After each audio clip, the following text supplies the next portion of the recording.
I grew up in a small town in western Iowa. I graduated from Perry High School, and I didn't have enough money to go to college, so I enlisted in the National Guard. Went to basic training and then went to my advanced training the year after that. It was a split program, so I went to the University of Iowa in between the basic training and my advanced training. At the University of Iowa, I was an outpatient pharmacy technician, so I would interact with the patients, and I would also see drug reps come in, and it seemed like a really good job, whereas you know so much about this one specific medicine that you can speak knowledgeably with a pharmacist or a physician. They seemed like a real resource. That's one of the reasons why I wanted to be a pharmaceutical rep in the first place.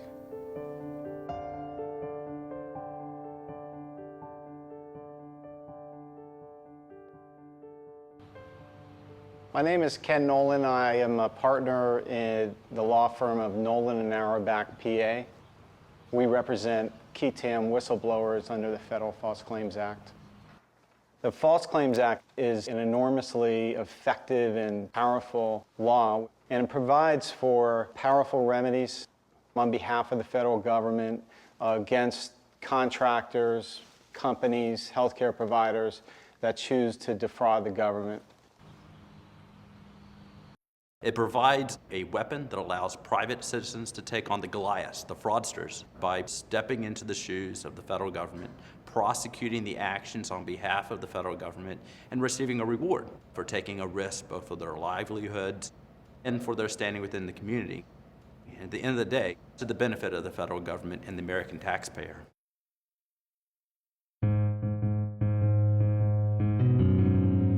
There was a new division created. The whole point of it was to go out and educate the speakers. They wanted to make sure that everyone knew what they were talking about if they were going to get up in front of a group of physicians. It was a very open job description. I don't think they even knew what they were going to do with us to start with, so they were open to suggestions. And we were valued voices within the organization, experienced reps who knew their studies, knew the data, and had good relationships with the thought leaders. It wasn't the job that I had planned on doing. It wasn't about educating the physicians and going through slide decks and bringing them new studies. It became, I was the manager of all of these speaker events. And there were specific quotas and budgets that had to be met and had to be spent. Here is $100,000 that you need to use for speaker programs. I was the one who oversaw who got checks and who was getting paid and who wasn't. Typically, these individuals have been working in companies sometimes for their entire careers, and through one mechanism or another become aware of fraud, perhaps management changed, perhaps they're sent to a different division. And in my experience, these are very principled people. They will not put up with fraud. There was a meeting that we had in Las Vegas. I remember the director of sales standing on the stage saying, "Our goal is to have the most medical events of any other pharmaceutical company." Well, who cares? If you have the most events, but none of them are quality, and you have the same 3 guys showing up every Wednesday night for the dinner club, what impact are you making on the patients? We're all about the patients. Patients first. We're doing this because we care about the patients, but really, it was about the money instead.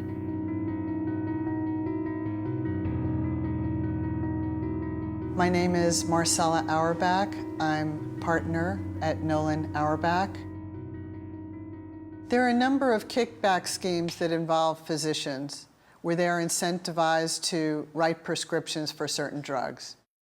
There are speaker programs, honorariums that they're paid, roundtable discussions at dinners and lunches. I saw more and more of that in the role that I had with the customer solutions specialist. And it just got worse. It started going downhill very fast. It was around the summer of 2007. We had multiple programs, and I would get angry calls from managers. Hey, why didn't you get my family care physician in the speaker training, and we need this guy on board. They were clamoring to get, I want to get this guy speaker trained. I want this guy to be speaker trained, this guy. Everyone was speaker trained. And then they started speaker training family practice physicians, folks who aren't even thought leaders at all.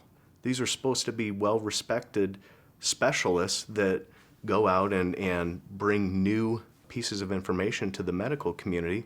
And it wasn't that way. It turned into an absolute joke. It was a circus. There are subcultures within companies. Some are ethical, some aren't.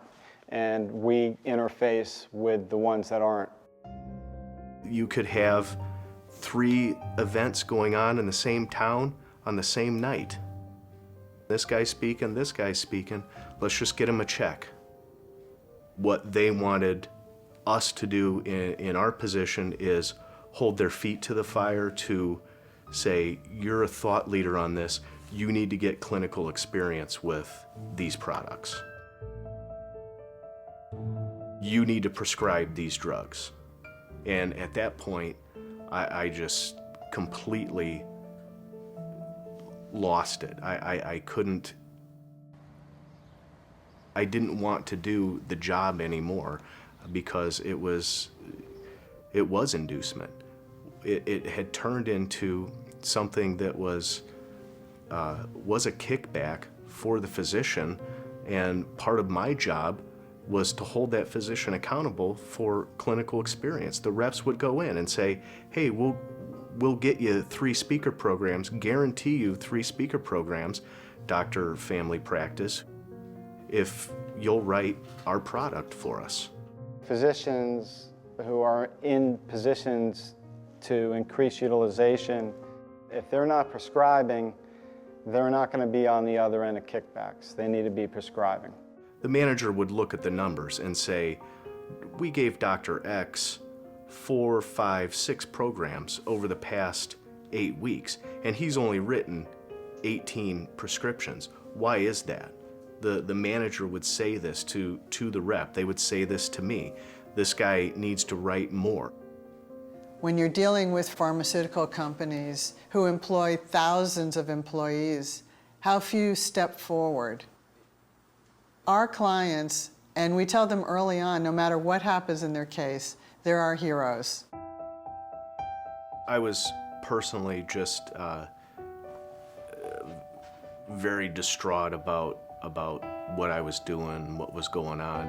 You know, I was having personal problems, and you know, it was affecting my life outside of work every day. Around the winter of 2007, that I knew something had to be done.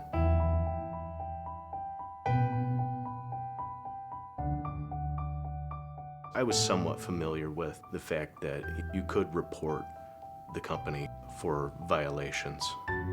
There had been plenty of impropriety, and I thought, you know, I might as well go forward with it. I might as well say something to someone.